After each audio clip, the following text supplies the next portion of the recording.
नमस्कार, मैं हूं आपके साथ सोनिया चौहान। बुलेटिन का आगाज करते हैं उत्तर प्रदेश के खबरों के साथ। रुक करते हैं खबरों की ओर। लखनऊ में मुख्यमंत्री योगी आदित्यनाथ ने नदी रेत और मोरम के स्थान पर एमसैंड को प्रोत्साहित करने पर बल दिया और मुख्यमंत्री के निर्देश पर राज्य सरकार जल्द एमसैंड नीति लागू करने जा रही है, जिसके प्रकृति रेत मोरम के एक नए विकल्प की उपलब्धता होगी। और बता दें कि खनन विभाग के साथ प्रस्तावित नीति पर विमर्श करते हुए मुख्यमंत्री ने कहा कि उनका प्रयास होना चाहिए और पर्यावरण और नदियों के इकोसिस्टम के बिना नुकसान पहुंचाए बिना सस्टेनेबल विकास को गति दी जाए। इस दृष्टि से एमसैंड एक बेहतर माध्यम है। साथ ही उन्होंने कहा कि नदी तल से प्राप्त होने वाले बालू की सीमित मात्रा और इनकी बढ़ती मांग के दृष्टिगत एमसैंड को नदी तल से प्राप्त होने वाली बालू के विकल्प के रूप में बढ़ावा दिया जाना चाहिए।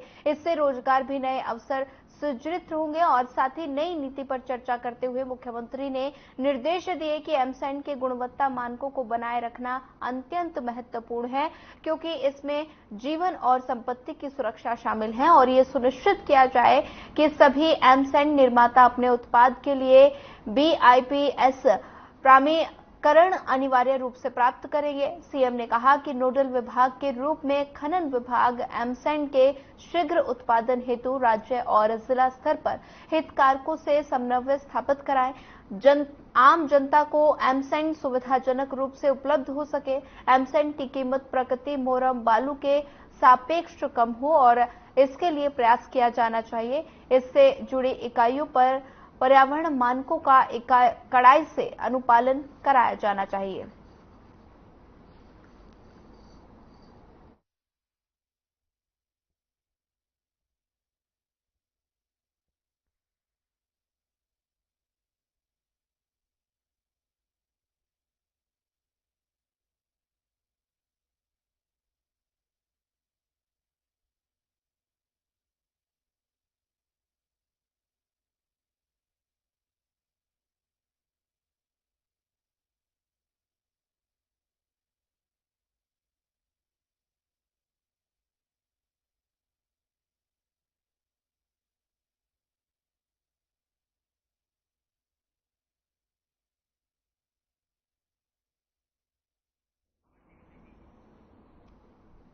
खनन विभाग के साथ प्रस्तावित नीति और तस्वीरें लखनऊ से हैं, जहां पर सीएम योगी ने अधिकारियों को निर्देश दिए और साथ ही मैन्युफैक्चर्ड सैंड के लिए जारी होगी नीति। खनन विभाग के साथ प्रस्तावित नीति लखनऊ की तस्वीरें हैं। सीएम योगी ने निर्देश दिए हैं, सभी अधिकारियों को इस बैठक में निर्देश दिए गए। मैन्युफैक्चर्ड सैंड के लिए प्रस्तावित नीति, खनन विभाग के साथ प्रस्तावित नीति और सीएम योगी आदित्यनाथ ने निर्देश दिए हैं।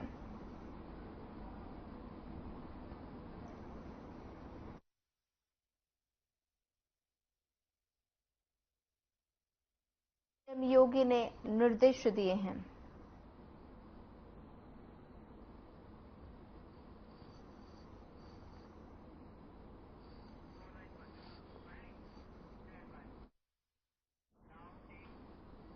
अगली खबर लखनऊ से है, जहां पर मुख्यमंत्री योगी आदित्यनाथ ने लगातार लोक जनहित के लिए कार्य कर रहे हैं और साथ ही इसी कड़ी में सीएम योगी आदित्यनाथ ने अंतर्राष्ट्रीय MSME के दिवस के मौके पर MSME इकाइयों को बैंकों की तरफ से 20,000 करोड़ के ऋण वितरण का शुभारंभ किया। वहीं सीएम योगी ने विश्वकर्मा श्रम सम्मान योजना ODOP और KVIB के लाभार्थियों के टूल किट वितरित की और साथ ही झांसी के प्लेज पार्क का उद्घाटन भी किया और साथ ही RAMP योजना का भी शुभारंभ किया।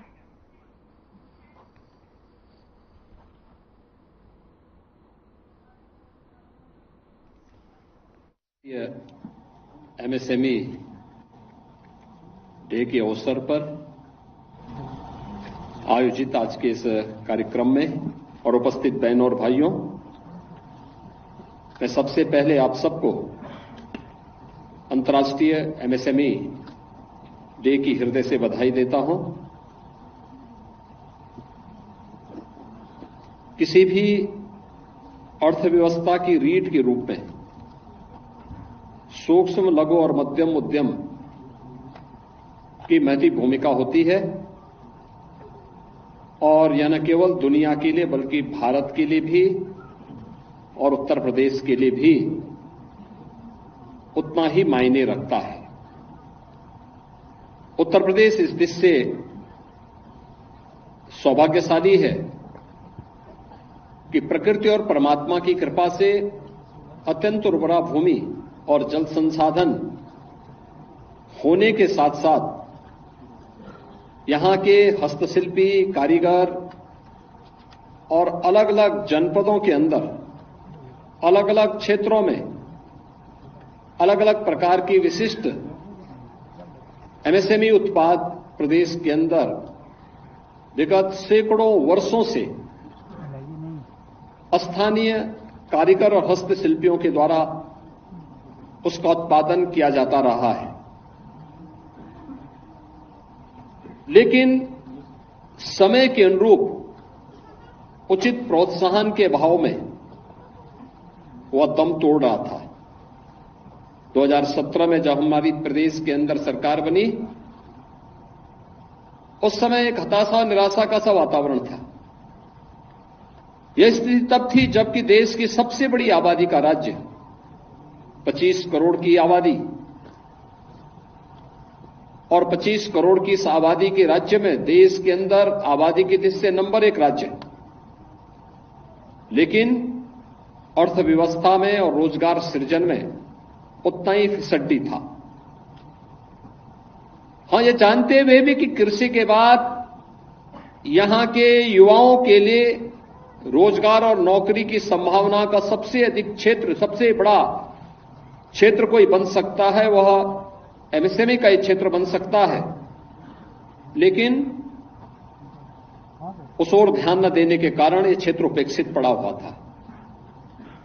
और मुझे प्रसन्नता है कि माननीय प्रधानमंत्री जी के मार्गदर्शन और उनके नेतृत्व में उत्तर प्रदेश की सरकार ने 2017 में जो प्रयास प्रारंभ किए, आज उसे देखते हुए हम कह सकते हैं कि एमएसएमई सेक्टर उत्तर प्रदेश के अंदर तेजी के साथ एक उभरता हुआ क्षेत्र है।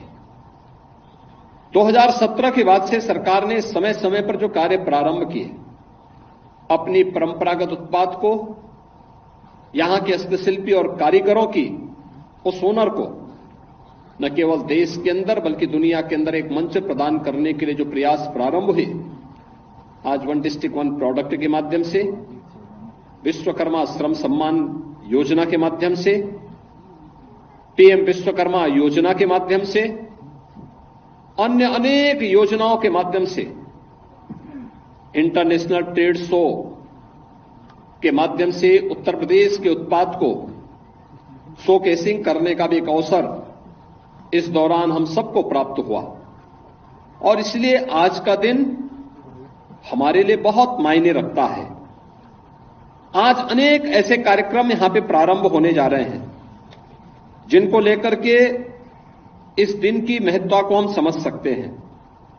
एमएसएमई उद्यमियों को बैंक से लोन उपलब्ध कराने के लिए एसएलबीसी की मदद से हमारे बैंकर्स यहां पे आए हैं, इनके समन्वयक यहां पर उपस्थित हैं और इसमें 20,000 करोड़ रुपए से अधिक की ऋण की सुविधा एक बार फिर से यहां पर उत्तर प्रदेश के उद्यमियों को प्राप्त होने जा रही है। रैंप की एक योजना हमने पहले चरण में यहां पर जो कार्य प्रारंभ किया कि जो बंद हो रही एमएसएमई इकाइयां थी उसको प्रोत्साहन करने का काम किया, उसको एक प्लेटफॉर्म उपलब्ध कराया, कॉमन सर्विस सेंटर के माध्यम से उनको फैसिलिटेट किया। लेकिन नेक्स्ट जनरेशन की, नेक्स्ट लेवल की स्तर पर पहुंचाने के लिए इससे आगे क्या, वहां पर आज भारत सरकार की मदद से रैंप की इस योजना का शुभारंभ उत्तर प्रदेश के अंदर भी हो रहा है। इसके लिए मैं आप सभी एमएसएमई उद्यमियों को हृदय से बधाई देता हूं। आप सभी इसका लाभ ले पाएंगे, क्योंकि उत्तर प्रदेश देश के अंदर एमएसएमई इकाइयों में 90 लाख एमएसएमई इकाइयों के साथ देश के अंदर आज अग्रणी स्थान पर है। देश के अंदर इस योजना की ब्रांडिंग करने में, इसकी मार्केटिंग करने में, इसकी शोकेसिंग में उत्तर प्रदेश ने एक लंबी छलांग लगाई है और उत्तर प्रदेश की अर्थव्यवस्था में भी एमएसएमई उद्यमियों ने, एमएसएमई यूनिट ने, यहां के कारीगर और यहां के हस्तशिल्पियों ने जो बड़ी भूमिका का निर्वहन किया है, आज उसका परिणाम हम सबके सामने देखने को मिलता है।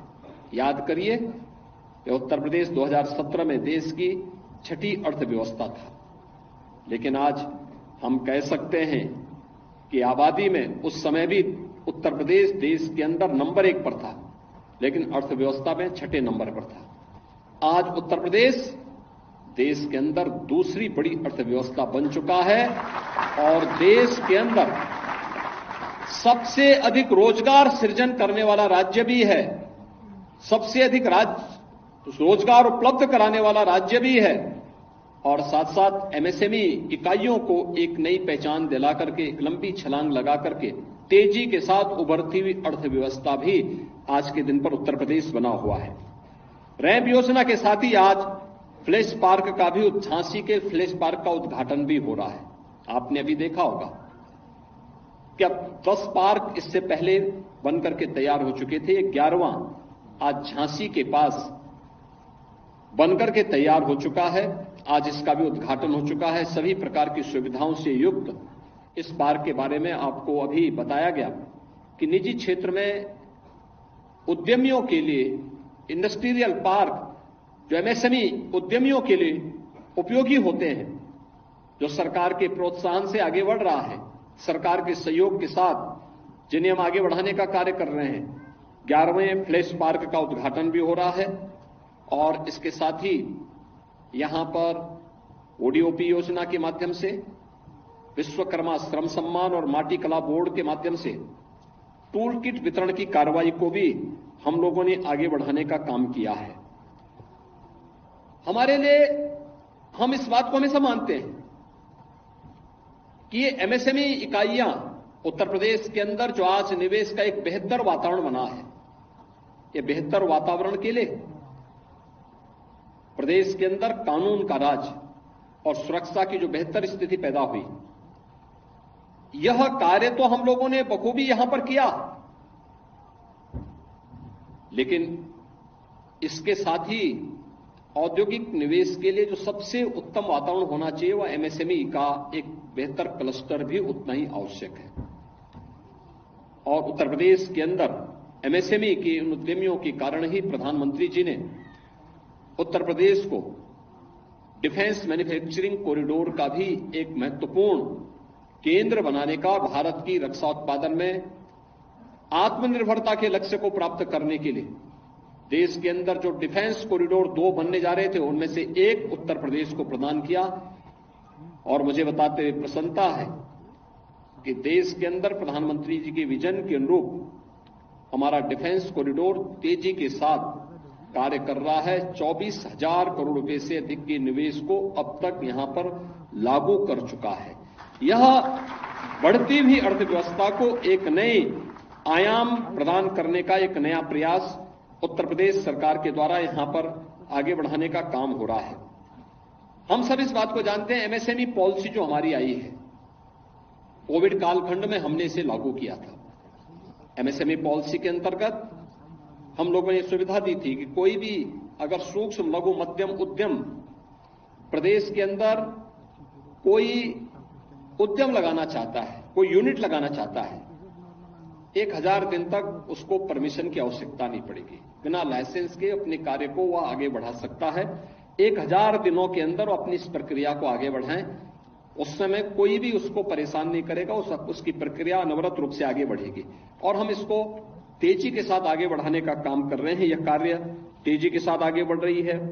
इसके साथ ही हम लोगों ने एमएसएमई पॉलिसी के अंतर्गत 4 करोड़ रुपए तक की पूंजी निवेश सहायता देने की व्यवस्था, सूक्ष्म इकाइयों हेतु 25 लाख तक का ब्याज उपादान की व्यवस्था, महिला एवं SC/ST जो उद्यमी हैं उनके लिए विशेष प्रोत्साहन के साथ ही ग्रीन एनर्जी के लिए सहायता और सीटीपी के लिए भी 10 करोड़ रुपए तक की सहायता राज्य सरकार के द्वारा उपलब्ध करवाने का कार्य एमएसएमई पॉलिसी के अंतर्गत उद्यमियों को प्रदान करने का काम हो रहा है। फ्लैटेड फैक्ट्री के लिए भी 7 वर्ष में 14 करोड़ रुपए तक की सहायता, इस कार्यक्रम को भी प्रदेश सरकार ने तेजी के साथ आगे बढ़ाया। अलग अलग क्षेत्रों में ये फ्लैटेड फैक्ट्री के कार्य भी सफलतापूर्वक आगे बढ़ाने का काम हो रहा है। तो प्रदेश सरकार ने इसके साथ ही प्रदेश के उत्पाद की बेहतर मार्केटिंग के लिए, उसकी शोकेसिंग के लिए इंटरनेशनल ट्रेड शो का आयोजन किया था। गत वर्ष भी हुआ था और इस वर्ष फिर से 25 से 29 सितंबर के बीच ग्रेटर नोएडा में यह आयोजन होने जा रहा है। और मैं प्रदेश के अपने सभी एमएसएमई उद्यमियों को इस बात के लिए आह्वान करूंगा कि गत वर्ष वहां पे 70,000 से अधिक बायर्स आए थे, देश से भी दुनिया भर से भी आए थे। इस बार इनकी संख्या और बढ़ेगी। उत्तर प्रदेश के पोटेंशियल को लोगों ने इस ट्रेड शो के माध्यम से देखा था, एक बेहतरीन मार्केटिंग का अवसर प्राप्त हुआ था। राज्य सरकार इस बार फिर से इसका आयोजन करने जा रही है और मैं आपका आह्वान करूंगा अभी से अपनी तैयारी कर लें बेहतरीन मार्केटिंग के लिए, और उत्पाद की ब्रांडिंग और मार्केटिंग का एक बेहतर अवसर भी प्राप्त होगा, शोकेसिंग का एक अवसर प्राप्त होगा। वहां पर भी हम लोग इस कार्यक्रम के साथ जुड़ने का कार्य करें। प्रदेश ने अपने उद्यमियों के लिए, एमएसएमई उद्यमी को मुख्यमंत्री दुर्घटना बीमा योजना का कवर भी दिया है और इसीलिए इस दिशा में विभाग को भी प्रयास करने की आवश्यकता है। अभी 24,60,000 एमएसएमई उद्यमियों ने रजिस्ट्रेशन करवाया है। मैं आह्वान करूंगा कि हर एमएसएमई उद्यमी इस पोर्टल पे अपना रजिस्ट्रेशन कराए। रजिस्ट्रेशन करने के साथ उसका रिन्यूअल निरंतर करते रहे। अगर किसी आपदा की चपेट में वह परिवार आता है या एमएसएमई उद्यमी आता है तो 5 लाख रुपए तक की सहायता राज्य सरकार उसको तत्काल प्रदान करेगी, उसके परिवार को उपलब्ध करवाएगी। और मुझे लगता है इस सहायता का लाभ हमें मुख्यमंत्री दुर्घटना बीमा योजना का कवर उन सभी एमएसएमई उद्यमियों को प्रदान करने के दिशा में कार्य करना होगा। दूसरा, मुख्यमंत्री युवा उद्यमी विकास अभियान, जिसमें 5 लाख रुपए तक की ऋण को ब्याज मुक्त करने की दिशा में राज्य सरकार ने कदम बढ़ाए हैं। सूक्ष्म उद्यम के क्षेत्र में जो लोग कार्य करना चाहते हैं उन लोगों के लिए इस दिशा में एक नया अवसर प्रदान किया जा रहा है।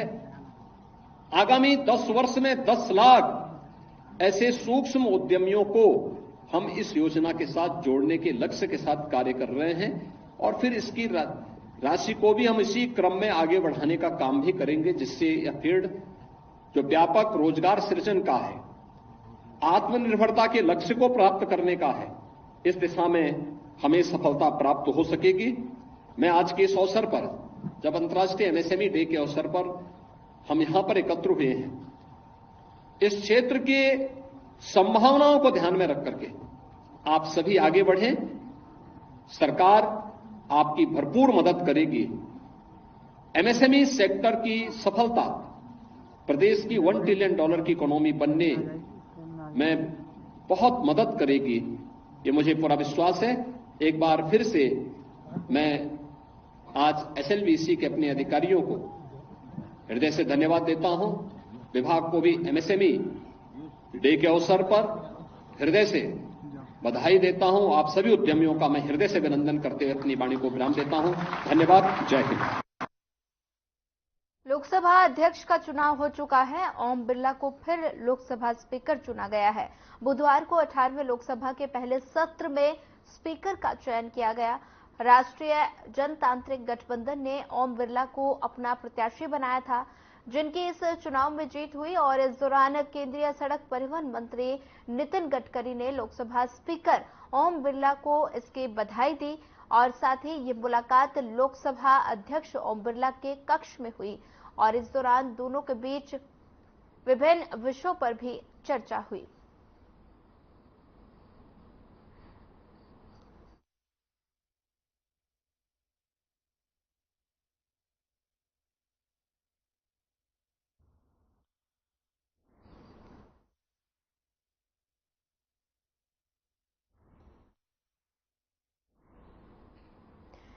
ADG zone Meerut DK Thakur ने आगामी कांवड़ यात्रा की तैयारी को लेकर मुजफ्फरनगर में सहारनपुर परिक्षेत्र के समस्त राजपत्रित अधिकारियों के साथ गोष्ठी की और कांवड़ यात्रा को सकुशल संपन्न कराने के लिए आवश्यक दिशा निर्देश भी दिए।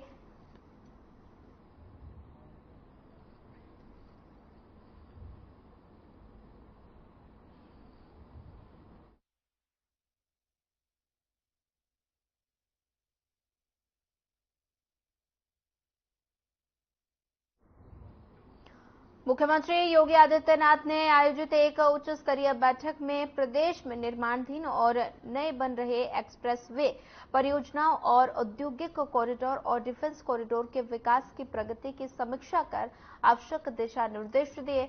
मुख्यमंत्री ने एक्सप्रेसवे, इंडस्ट्रियल कॉरिडोर और डिफेंस कॉरिडोर की नई प्रस्तावित परियोजना की समीक्षा की और एक टाइमलाइन तय किया, जिसमें सीएम ने कहा कि प्रधानमंत्री के मार्गदर्शन में बीते 7 वर्ष में उत्तर प्रदेश में रोड इंफ्रास्ट्रक्चर के क्षेत्र में अभूतपूर्व कार्य हुआ है। 2017 तक मात्र 2 एक्सप्रेसवे वाले इस प्रदेश में आज 6 एक्सप्रेसवे हैं और राष्ट्रीय राजमार्ग भी 7 वर्ष पहले की तुलना में लगभग दोगुने हो गए हैं।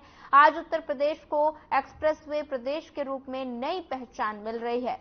सीएम ने कहा कि मेरठ से प्रयागराज को जोड़ने वाली गंगा एक्सप्रेसवे को आगामी दिसंबर तक आम जनता के लिए उपलब्ध कराने का लक्ष्य रखा जाए, ताकि प्रयागराज कुंभ 2025 में देश दुनिया के श्रद्धालुगण गंगा एक्सप्रेसवे पर यात्रा का लाभ उठा सकें। सीएम ने कहा कि बेहतर कनेक्टिविटी के लिए एक्सप्रेसवे कवरेज को और विस्तार देने की आवश्यकता है। जेवर में विश्व स्तरीय एयरपोर्ट बन रहा है, इसे एक्सप्रेसवे से जोड़ा जाना चाहिए और इसके लिए गंगा एक्सप्रेसवे से जेवर एयरपोर्ट तक लिंक एक्सप्रेसवे का निर्माण कराया जाना उचित होगा और इसी प्रकार आगरा लखनऊ एक्सप्रेसवे से पूर्वांचल एक्सप्रेसवे तक लिंक एक्सप्रेसवे और गंगा एक्सप्रेसवे आगरा लखनऊ एक्सप्रेसवे से वाया फर्रुखाबाद तक एक नया लिंक एक्सप्रेसवे बनाया जाना चाहिए, क्योंकि चित्रकूट लिंक एक्सप्रेसवे के साथ साथ ये 3 नए एक्सप्रेसवे प्रदेश की तरक्की में कारगर साबित होंगे। इस संबंध में प्रारंभिक अध्ययन में विस्तृत रिपोर्ट तैयार की जाएगी और साथ ही सभी एक्सप्रेसवे को दोनों ओर पौधे लगाए जाए। साथ ही सीएम ने कहा कि देश को रक्षा उत्पादन का हब बनाने में अग्रणी भूमिका निभाने वाले उत्तर प्रदेश डिफेंस इंडस्ट्रियल में देश दुनिया की बड़ी रक्षा उत्पाद निर्माता कंपनियां निवेश कर रही हैं। अब तक 24,000 करोड़ से अधिक का निवेश डिफेंस कॉरिडोर में हो चुका है। लखनऊ नोड में ब्रह्मोस और एयर स्पेस और एयरलोज टेक्नोलॉजी, झांसी में नोड में Bharat dynamics limited, Kanpur node में अडानी डिफेंस सिस्टम, अलीगढ़ में एमिटेक इलेक्ट्रॉनिक्स और एकोर रिसर्च लिमिटेड जैसी बड़ी कंपनियां अपनी इकाई लगा रही हैं। नवीन प्रस्तावों के संबंध में तत्काल निर्णय लिया जाए और कोई भी प्रस्ताव लंबित न रखा जाए। ग्लोबल इन्वेस्टर समिट में प्राप्त निवेश प्रस्तावों के क्रियान्वयन की सतत समीक्षा की जाए। निवेश को लैंड अलॉटमेंट करना हो या दे इंसेंटिव का कोई विषय हो, उसमें कोई देर ना हो, सीएम ने ये अधिकारियों को निर्देश दिए।